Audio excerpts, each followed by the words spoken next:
নবীজি বলেছেন, আমার উম্মতের মধ্যে একদল মানুষ হবে যারা বাদ্যযন্ত্র হালাল মনে করবে।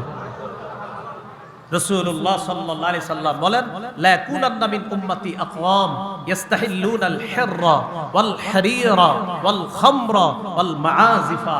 আমার উম্মতের মধ্যে একদল হবে যারা জিনাকে হালাল মনে করবে, রেশমের পোশাককে হালাল মনে করবে, মদকে হালাল মনে করবে, আর তারা বাদ্যযন্ত্রকে হালাল মনে করবে।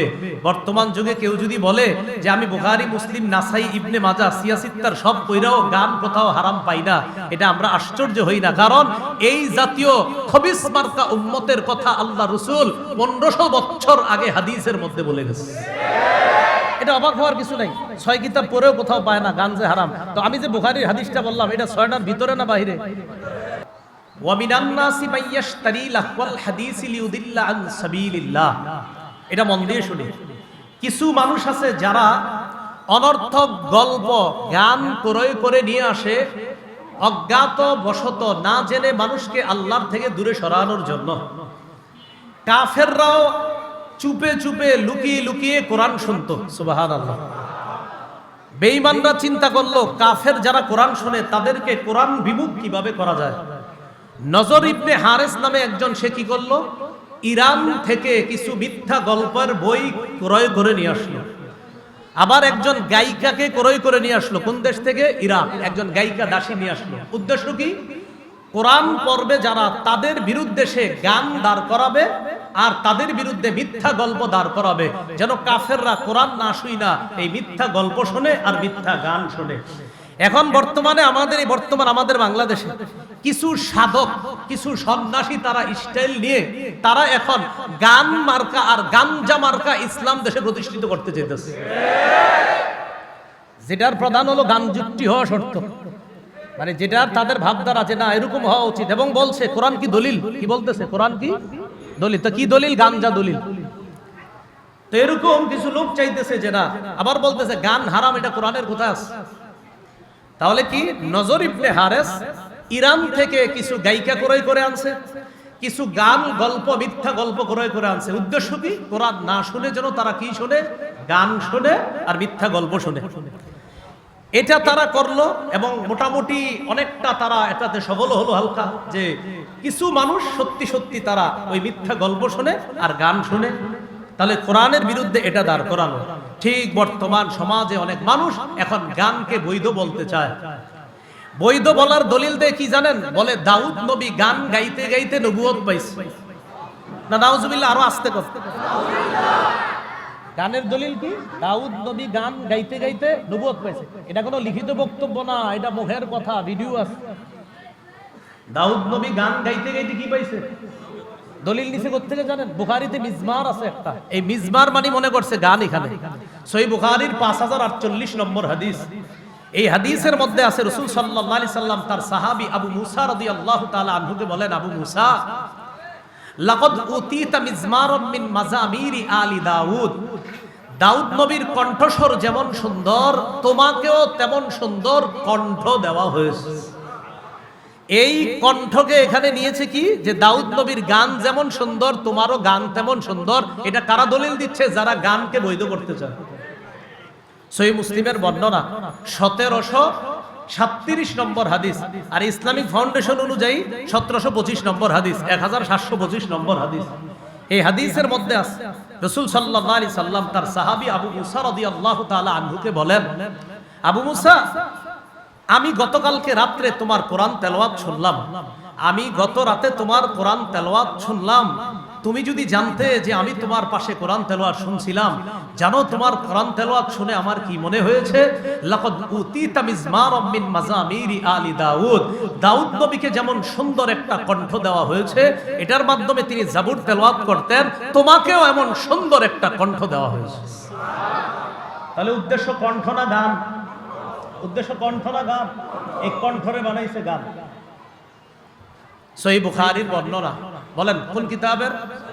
বলেন 5590 নম্বর হাদিস। বলেন নবীজি বলেছেন, আমার উম্মতের মধ্যে একদল মানুষ হবে যারা জিনাকে হালাল মনে করবে, রেশমের পোশাক হালাল মনে করবে, মদ হালাল মনে করবে, বাদ্যযন্ত্র হালাল মনে করবে। রাসূলুল্লাহ সাল্লাল্লাহু আলাইহি সাল্লাম বলেন, লা ইয়াকুনান্না মিন উম্মতি আকওয়াম ইস্তাহিল্লুনাল হিররা ওয়াল হারিরা ওয়াল খামরা ওয়াল মাআজিফা। আমার উম্মতের মধ্যে একদল হবে যারা জিনাকে হালাল মনে করবে, রেশমের পোশাককে হালাল মনে করবে, মদকে হালাল মনে করবে, আর তারা বাদ্যযন্ত্রকে হালাল মনে করবে।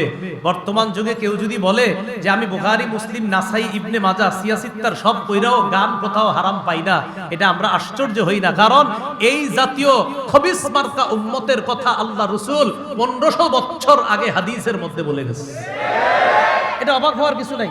6 কিতাব পড়েও কোথাও পায় না গান যে হারাম। তো আমি যে বুখারীর হাদিসটা বললাম, এটা 6টার ভিতরে না বাইরে? এখানে তো নবী বলছে আমার উম্মতের একদল বলবে গান বাদ্য এগুলা তারা হালাল মনে করবে। এই জন্য খুব ভালো করে সতর্ক থাকবেন যুবক ভাইয়ারা। কোন মানুষের মাথার মধ্যে সুন্দর একটা কাপড় আর দাড়ি দেখা, সন্ন্যাসী স্টাইল ভাব দেখা তারও কিন্তু কথার প্রেমে পড়ে যাবেন না। উল্টাপাল্টা কোনো কথা শুনলে আশেপাশে ইমাম আলেমদের কাছে আসবেন, জানার চেষ্টা করবেন। আল্লাহ তাআলা যেন আমাদের সকলকে সঠিকভাবে আমরা ইসলামের উপর থাকতে পারি। আল্লাহ তাআলার দরবারে শুকরিয়া আদায় করছি, আল্লাহ আমাদেরকে এই মাহফিলে উপস্থিত হওয়ার তৌফিক দান করেছেন বলি আলহামদুলিল্লাহ। সূরা লুকমান থেকে কয়েকটি আয়াতে কারিমা তেলাওয়াত করলাম। আল্লাহ তাআলা বলেন, আউযু বিল্লাহি মিনাশ শাইতানির রাজীম, বিসমিল্লাহির রহমানির রহিম, আলিফ লাম। তো আল্লাহ ভালো জানে, এটার উদ্দেশ্য আল্লাহ ভালো জানে। তিলকা আয়াতুল কিতাবিল হাকিম, এগুলো হিকমতপূর্ণ কিতাবের আয়াত। হুদাও ওয়া রাহমাতাল লিল মুহসিনিন, এগুলো নেককার মানুষের জন্য হেদায়েত এবং রহমত। নেককার মানুষ কারা? আল্লাযীনা ইউকিমুনাস সালাহ, যারা নামাজ কায়েম করে। ওয়া ইউতুনাজ যাকাত, যারা যাকাত আদায় করে। ওয়া হুম বিল আখিরাতি হুম ইউকিনুন, যারা আখিরাতে বিশ্বাস রাখে। উলাইকা আলা হুদাম মির রাব্বিহিম ওয়া উলাইকা হুমুল মুফলিহুন, তারাই তাদের রবের হেদায়েতের উপর আছে এবং তারাই সফল কাম। কোরআনের হিকমতপূর্ণ আয়াত। কোরআন এটা হিকমতপূর্ণ কিতাব। এই কিতাবের আয়াতগুলো নেককার মানুষ যারা, তাদের জন্য হেদায়েত, তাদের জন্য রহমত। এই জন্য কোরআন তেলাওয়াত করলে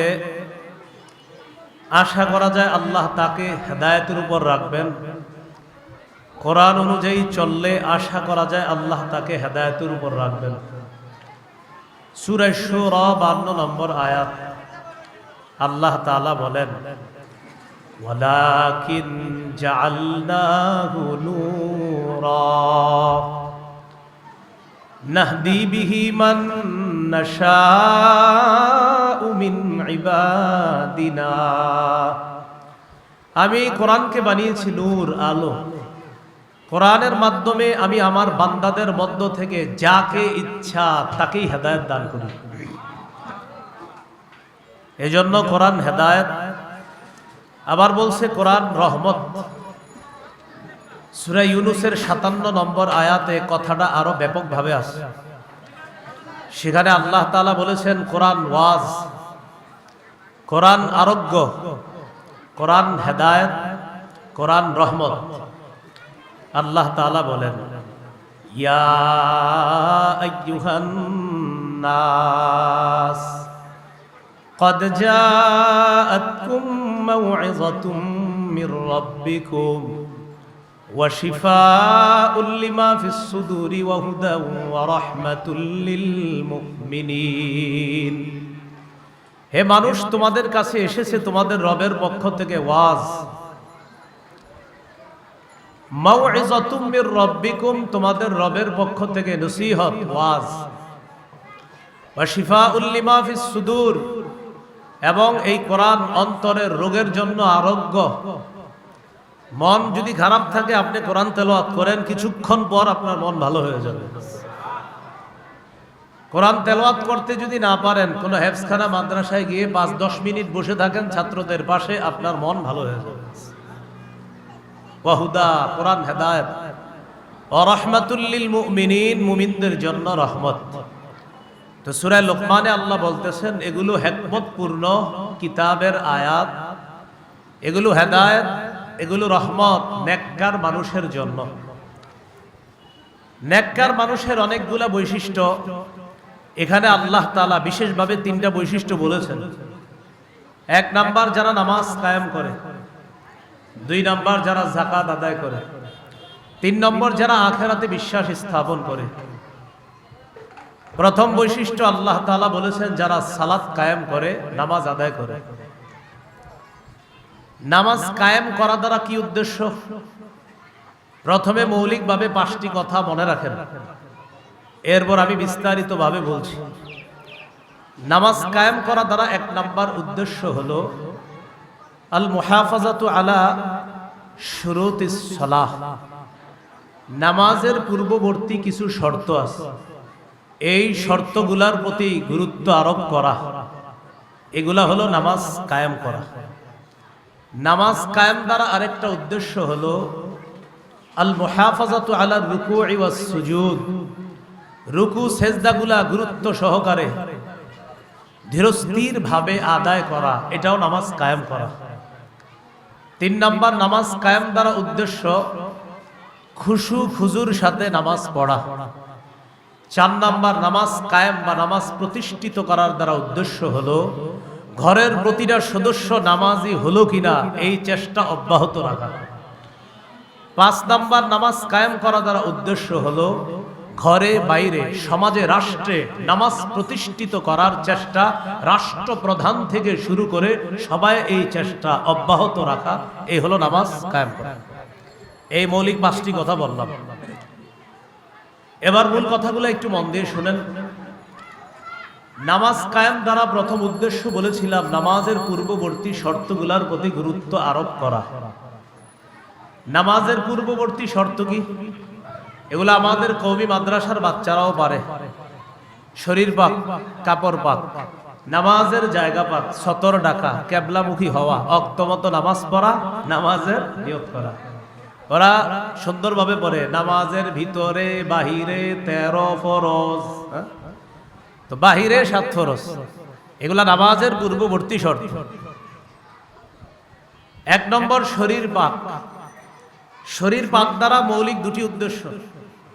অজু না থাকলে অজু করা, গোসল ফরজ হলে গোসল করা।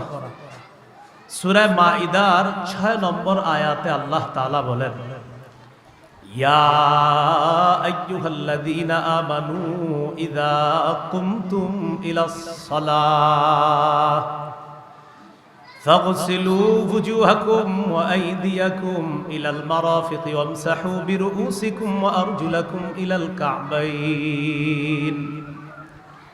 হে ঈমানদারগণ, যখন তোমরা নামাজের ইচ্ছা করো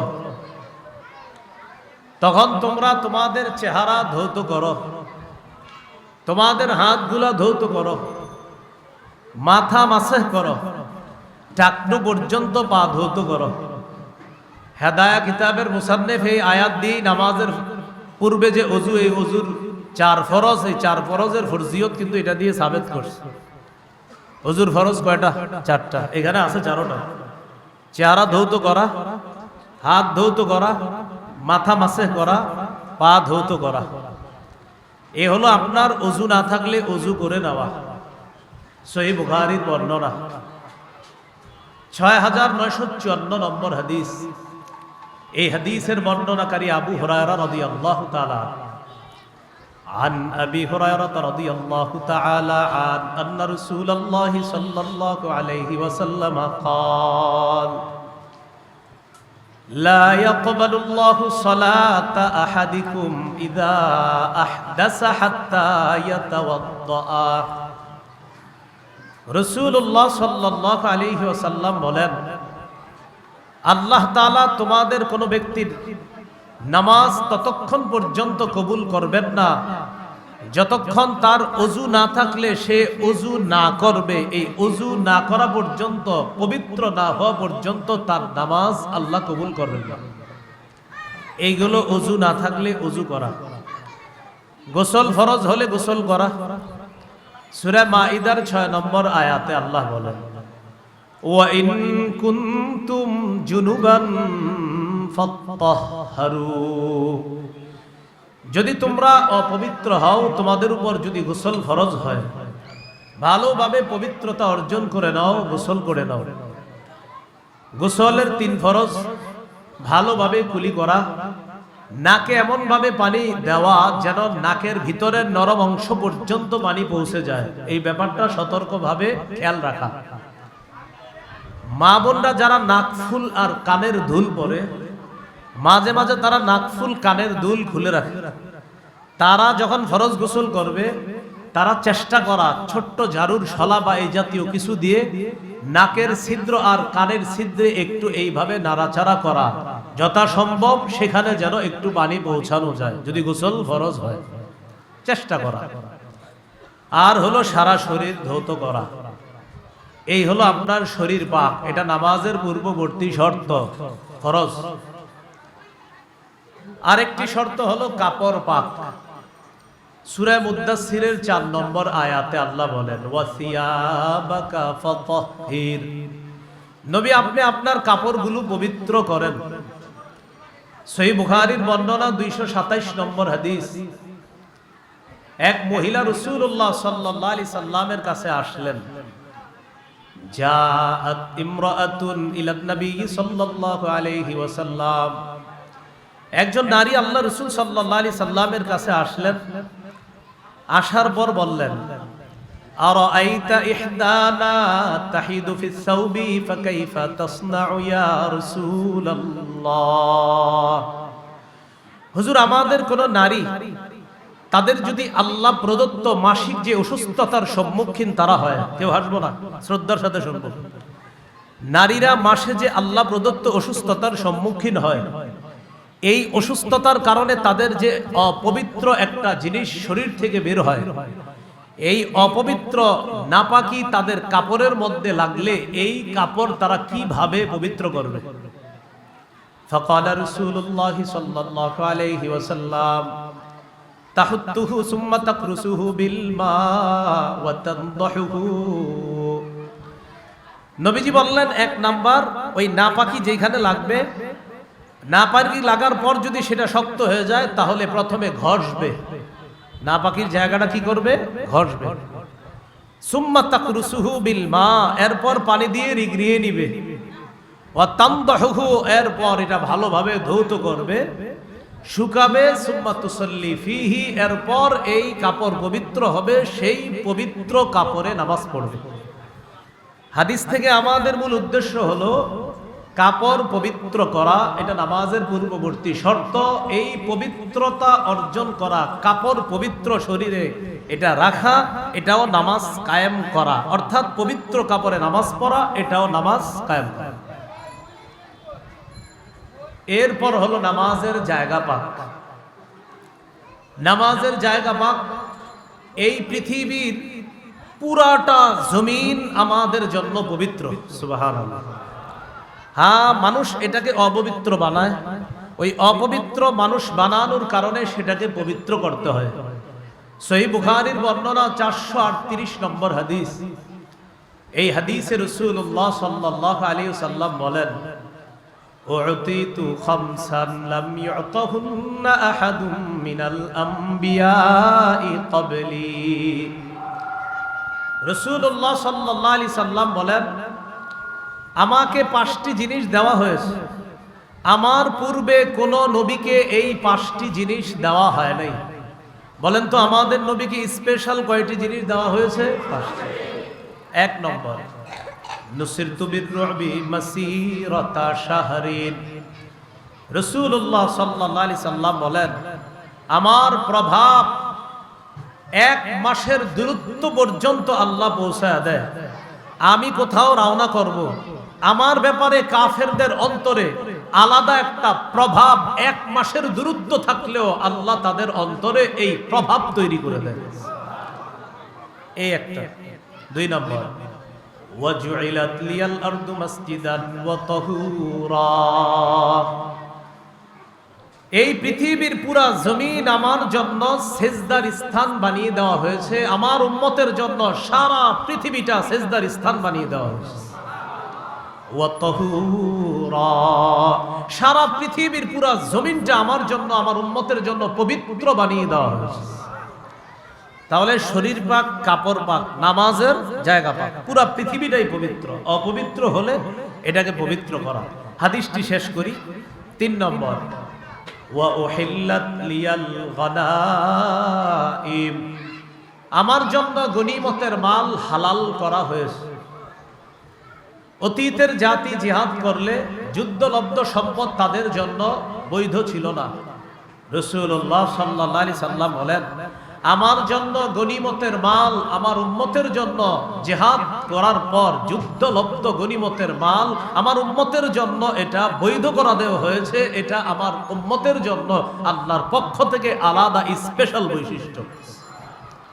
4 নাম্বার, ওয়াকানান নাবিয়্যু ইউবাসু ইলা কওমিহি খাসসাতান ওয়া বুইসতু ইলান নাসি কাফা, আমার পূর্বে যত নবী আছে সব নবীকে কোন এলাকার জন্য বিশেষভাবে এক এক এলাকার জন্য পাঠানো হয়েছে। এমনও হয়েছে একই সময় এক এলাকার নবী একজন, আরেক এলাকার নবী আরেকজন। যেমন ইব্রাহিম নবীর জামানায় ইব্রাহিম নবী এক এলাকার নবী, আরেক এলাকার নবী ছিলেন তার ভাতিজা লূত আলাইহিস সালাতু ওয়াস সালাম। রাসূলুল্লাহ সাল্লাল্লাহু আলাইহি সাল্লাম বলেন, ওয়া বুইসতু ইলান নাসি কাফা, আমাকে গোটা জগতের সমস্ত মানুষের জন্য নবী করে পাঠানো হয়েছে। 5 নাম্বার, ওয়া উতিতু শাফাআ, এই বাংলাটা একটু আমার সাথে বলেন তাহলে ভালো হয়। বলেন, আমাকে সার্বজনীন সুপারিশ করার ক্ষমতা প্রদান করা হয়েছে। কি বললাম? সার্বজনীন। কারণ সুপারিশ অনেকেই করবে। কিয়ামতের ময়দানে আল্লাহর অনুমতি দেওয়ার পর অনেকেই সুপারিশ করবে, কিন্তু নবীজি সার্বজনীন সুপারিশটা প্রথম করবে। সবাই বিপদে পড়বে, আল্লাহ রাসূলের সুপারিশের মাধ্যমেই এই বিপদ কেটে যাবে। এরপর আল্লাহ বিচার ব্যবস্থা শুরু করবে। এই 5টা বৈশিষ্ট্য রাসূল সাল্লাল্লাহু আলাইহি ওয়াসাল্লামকে দেওয়া হয়েছে। তাহলে গেল শরীর পাক, কাপড় পাক, নামাজের জায়গা পাক। সতর ঢাকা, এটাও নামাজ কায়েম করা। সতর ঢাকতে হবে নামাজের পূর্বে।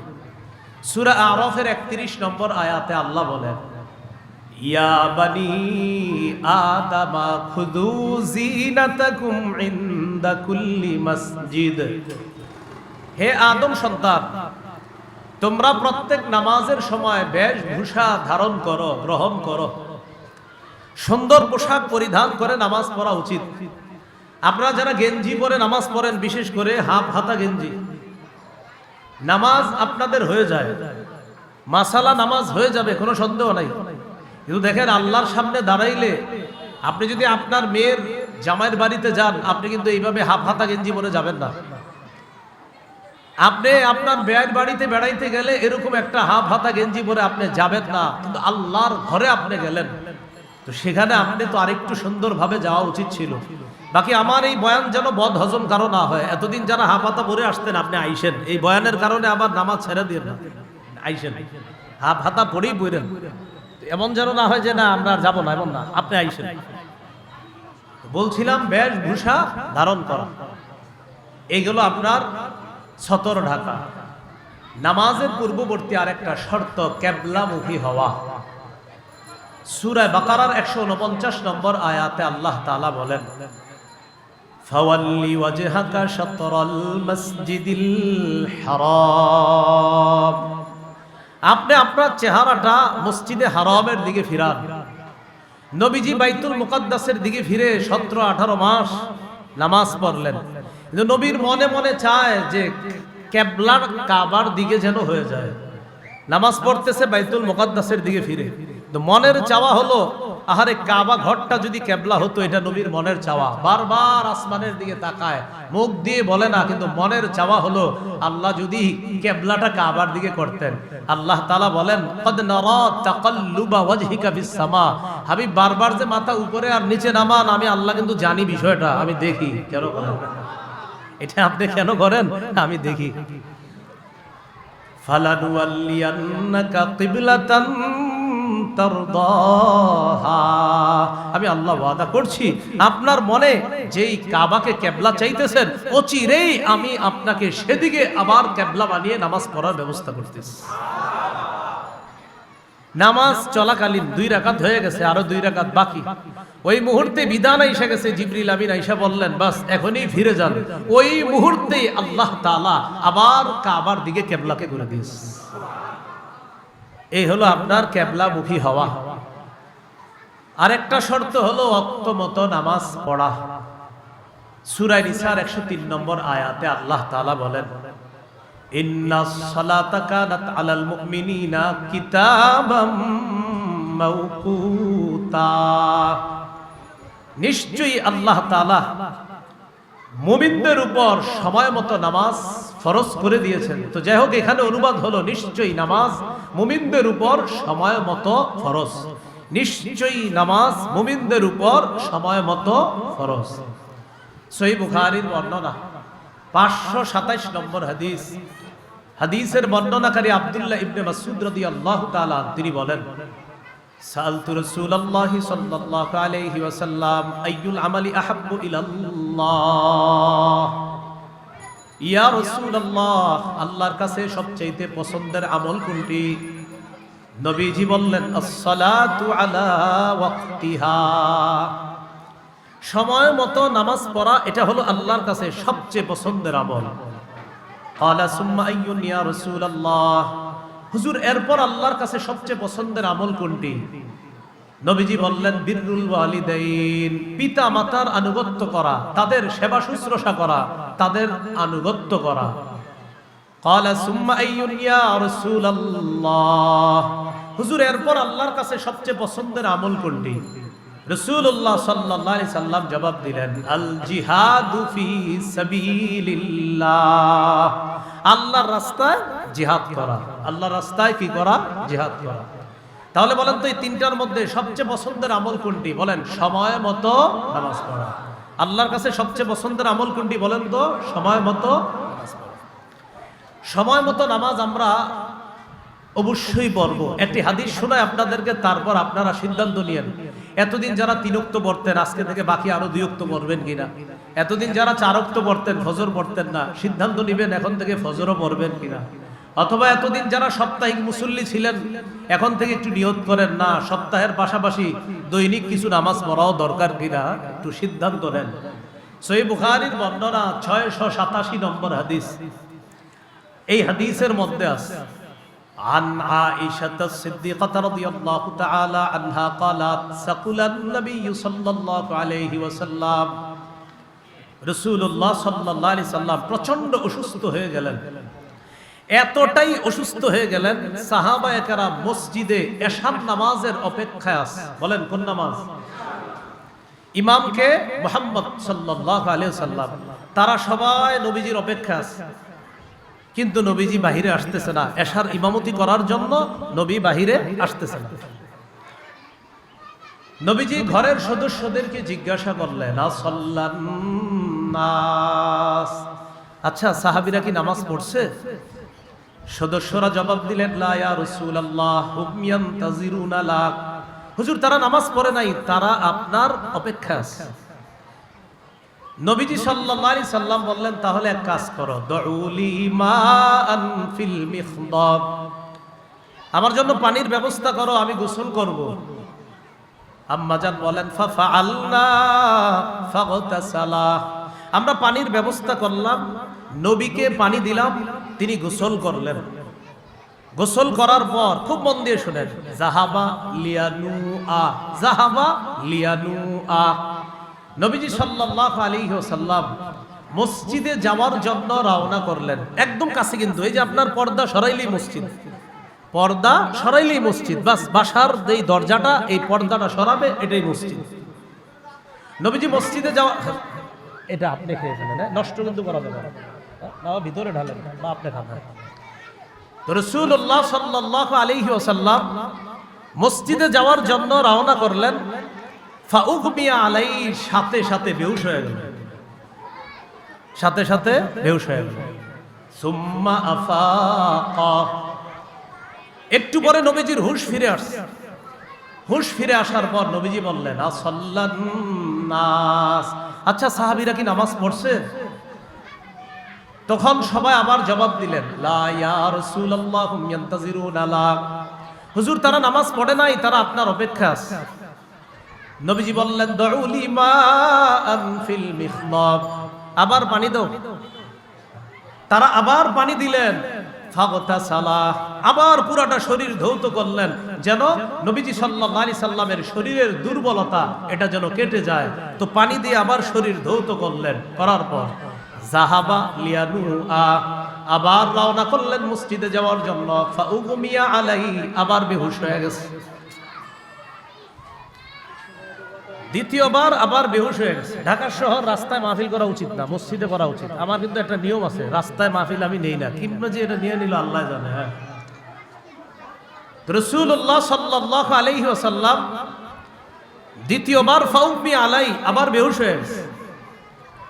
সুম্মা আফাকা, বেহুশ হওয়ার পর আবার নবীজির হুঁশ ফিরে আসছে। হুঁশ ফিরে আসার পর কয়বার হলো বেহুশ বলেন তো? দুইবার। তো দুইবার বেহুশ হওয়ার পর নবীজি আবার জিজ্ঞাসা করলেন, আসাল্লান নাস, সাহাবীরা কি নামাজ পড়ছে? তারা জবাব দিলেন, না, তারা নামাজ পড়ে নাই। হুম ইয়ান্তাজিরুনা লা, তারা আপনার অপেক্ষা আছে। নবীজি আবার বললেন, দুউলি মাআন, পানি আনো, পানি আনো। তো পানি আনলেন, আনার পর নবীজি আবার নিজের শরীর মুবারক ধৌত করলেন। ধৌত করার পর জাহাবালিয়ানুআ, আবার মসজিদে রওনা করলেন নামাজ পড়ার জন্য। ফাউগমি আলাইহি, আবার বেহুশ হয়ে গেছে। কয়বার হলো? তিনবার। সুম্মা আফাকা, আবার হুঁশ ফিরে আসছে। আবার আল্লাহ নবী প্রশ্ন করলেন, আসাল্লান নাস, সাহাবীরা কি নামাজ পড়ছে? ঘর থেকে জবাব দেওয়া হয়, লা ইয়া রাসূলুল্লাহ হুম ইয়ান্তাজিরুনা লা, হুজুর তারা নামাজ পড়ে নাই, তারা আপনার অপেক্ষা আছে। এই কথা বলার পর নবীজি সাল্লাল্লাহু আলাইহি সাল্লাম বললেন, এক কাজ করো, আবু বকরের কাছে লোক পাঠাও। পাঠানোর পর আবু বকরকে বলো, ফালইউসাল্লি বিন নাস, আবু বকর যেন মানুষদেরকে নামাজ পড়ায়া দেয়, আবু বকর যেন ইমামতি করে। আমি তো নড়তেই পারতেছি না জায়গা থেকে। এখান থেকে একটু চিন্তার বিষয়, আমাদেরকে নামাজের কথা বললে আমাদের জবাব হয়, লুঙ্গিটা ভালো না, আগামীকাল থেকে নামাজ ধরবো, সামনের সপ্তাহ থেকে নামাজ ধরবো, এইগুলা হয় জবাব। আমার হাবিব একবার বেহুশ হলেন, আবার বেহুশ হলেন, আবার বেহুশ হলেন। এইভাবে কেন? তার অপেক্ষা শুধু যে তিনি নামাজে যাবে, এই কারণে বারবার বেহুশ হয়ে যাচ্ছে। যেতে না পেরে সর্বশেষ বললেন, আবু বকরকে বলো নামাজ পড়ায় দিতে।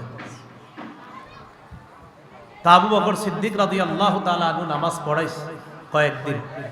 একদিন যোহরের আগে নবীজি সাল্লাল্লাহু আলাইহি সাল্লাম ওয়াজাদা বিন নাফসিহি খিফা, নিজের শরীরটা একটু হালকা অনুভব করলেন। নামাজের মধ্যে দাঁড়াইছে, ইতিমধ্যে নবীজি বললেন, আমি একটু মসজিদে যাব। দুইজনের কাঁধে ভর দিলেন, ভর দিয়ে মসজিদে গেলেন। আবু বকর সিদ্দিক যখন দেখলেন নবী মসজিদে আসছে, তিনি পিছনে আসতে উদ্যত হলেন। নবীজি ইশারায় বললেন, না, তুমি সেখানেই থাকো।